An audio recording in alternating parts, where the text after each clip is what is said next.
Chapter 6, Mishnah 6.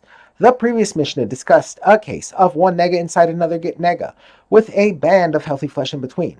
It taught that if either the outer nega or inner nega spreads into the patch of healthy skin, making the patch of healthy skin too narrow to qualify as a sign of Tuma, the outer nega becomes tahor. Our Mishnah cites a Tana who limits this ruling.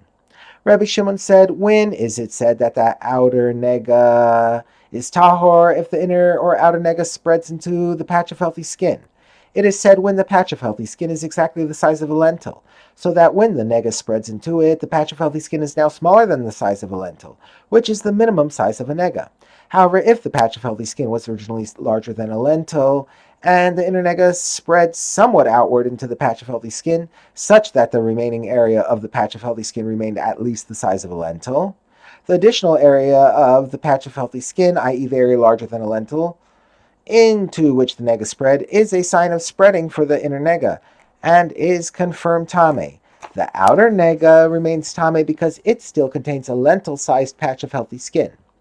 The Mishnah now discusses an inner nega and outer nega that are separated by a bohak, a blemish with a dull white color, which is not a shade of tsaras.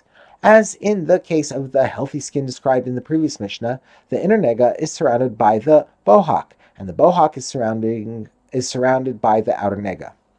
Regarding a bohak that is surrounding the inner nega, that was smaller in width than a lentil, the law is that if the inner nega spread outward into the bohak, it is a sign of spreading for the inner nega, which is therefore confirmed tame.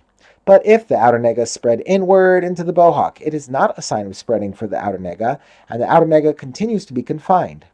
This is because spreading is considered a sign of tuma only when the nega spreads outward, not inward.